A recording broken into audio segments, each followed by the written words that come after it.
Bon matin, chers amis.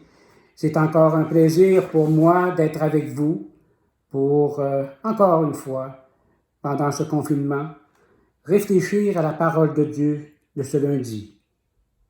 Le Seigneur soit avec vous. Proclamation de la bonne nouvelle de Jésus-Christ selon Saint Jean. En ce temps-là, Jésus déclara, « Moi, je suis le bon pasteur, le vrai berger, qui donne sa vie pour ses brebis. Le berger mercenaire n'est pas le pasteur. Les brebis ne sont pas à lui. S'il voit venir le loup, il abandonne les brebis et s'enfuit. Le loup s'en empare et les disperse. Ce berger n'est qu'un mercenaire, et les brebis ne comptent pas vraiment pour lui. Moi, je suis le bon pasteur.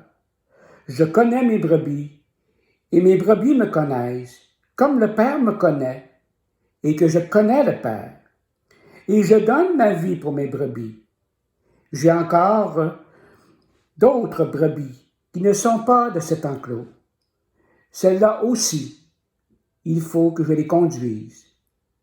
Elles écouteront ma voix. Il y aura un seul troupeau et un seul pasteur. Voici pourquoi le Père m'aime, parce que je donne ma vie pour la recevoir de nouveau. Nul ne peut me l'enlever. Je la donne de moi-même. J'ai le pouvoir de la donner. J'ai aussi le pouvoir de la recevoir de nouveau. Voilà le commandement que j'ai reçu de mon Père. Acclamons la parole de Dieu.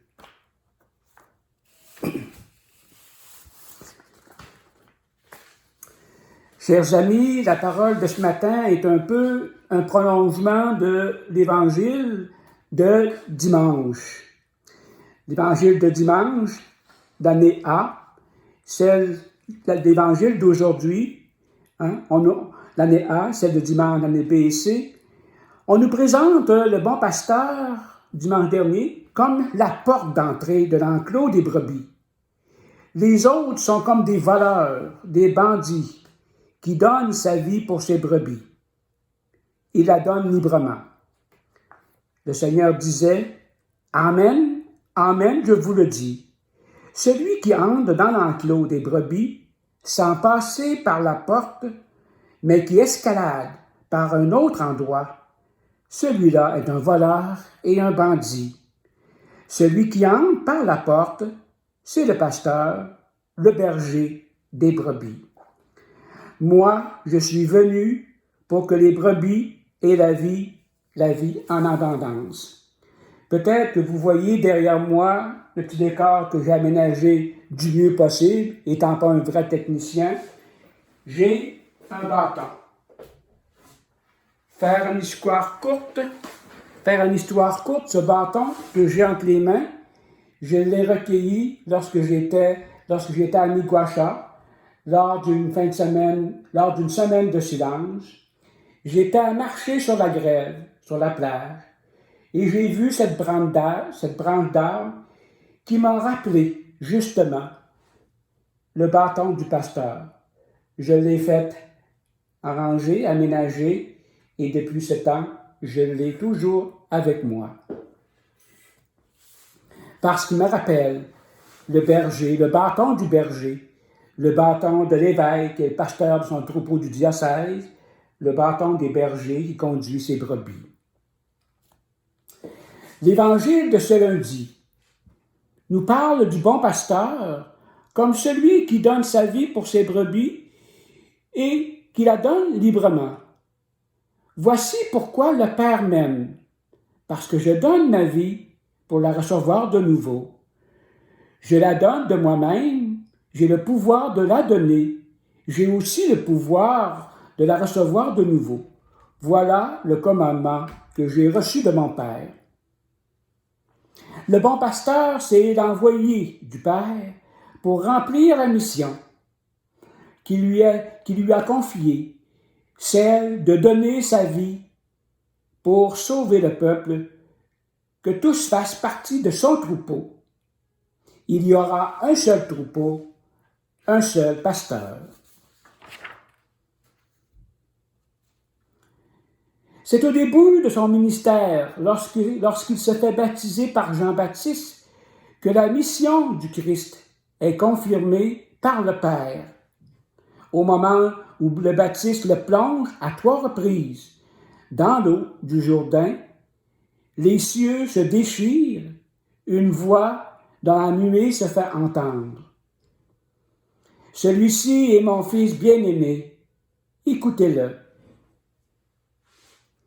Jean a baptisé avec l'eau, mais vous, c'est dans l'Esprit Saint que vous serez baptisés. L'Esprit Saint revient à plusieurs reprises dans la première lecture. L'Esprit me dit d'aller avec eux sans hésiter. Les 6 frères qui sont ici m'ont accompagné. Alors je me suis rappelé la parole que le Seigneur avait dite. Jean a baptisé avec l'eau, mais vous, c'est dans l'Esprit Saint que vous serez baptisés.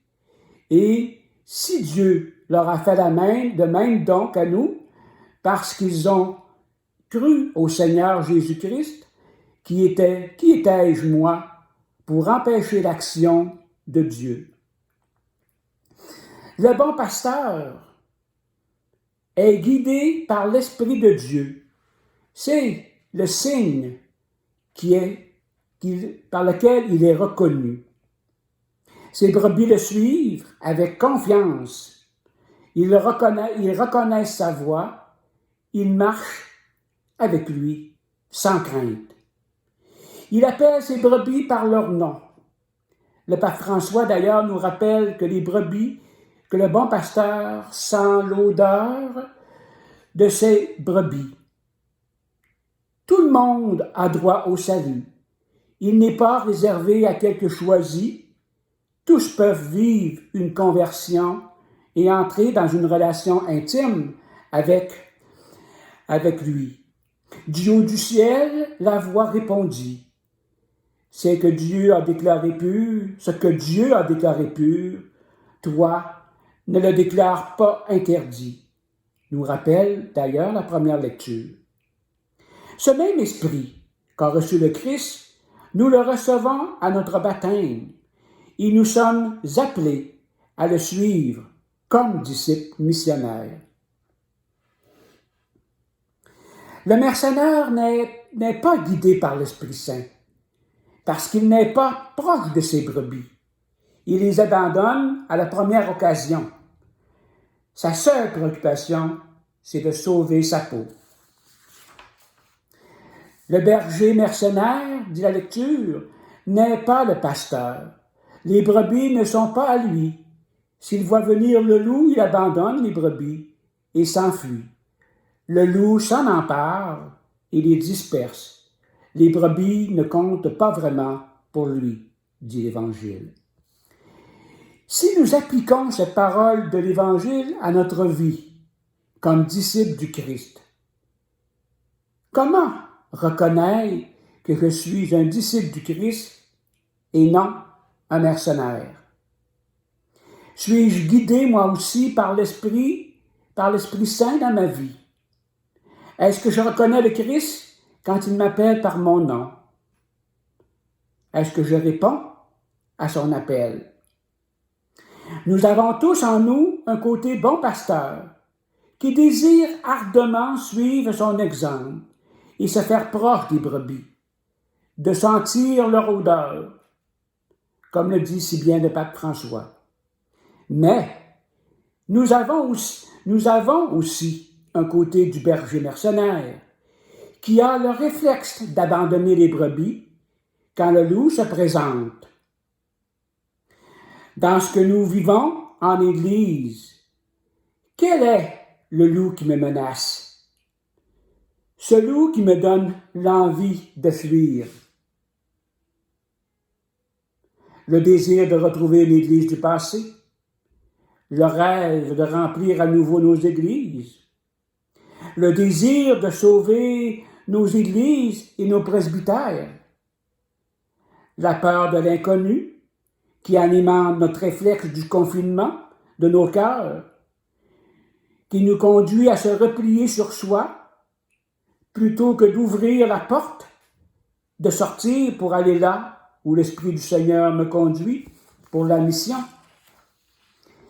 Si nous prenons la situation actuelle, la pandémie nous a conduits au confinement pour se protéger de ce vilain virus, et c'était la chose à faire.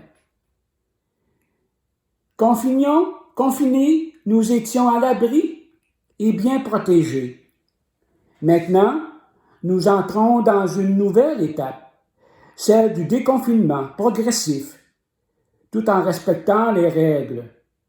Mais cela comporte des risques, un certain niveau de peur et de stress. Pourtant, c'est la chose à faire. C'est aussi ce que nous pouvons vivre en Église, la peur de sortir de nos sécurités, des pratiques pastorales que nous connaissons et nous rassurent, plutôt que d'oser faire autrement, qui comporte des risques et une certaine insécurité. Le Seigneur m'appelle à le suivre. Il est le bon berger, le bon pasteur, guidé par l'Esprit de Dieu. Quelle sera ma réponse? C'est à chacun de nous de la trouver. Acclamons la parole de Dieu. Et sur ce, chers amis, avec mon bâton du pèlerin, je vous invite à marcher avec moi, à suivre. Je suis au service, mais je ne veux pas être seul au service de l'Église du Christ, mais je veux qu'ensemble, nous puissions marcher pour aller aux périphéries, rencontrer ceux qui souffrent, ceux qui sont malades, ceux qui ont besoin d'une oreille attentive. Au sortir de cette pandémie, le monde aura changé, nos manières auront changé. Il y aura des gens qui auront besoin de notre accompagnement, de notre ouverture de cœur, d'oreilles, de mains et d'amour. Merci et à très bientôt.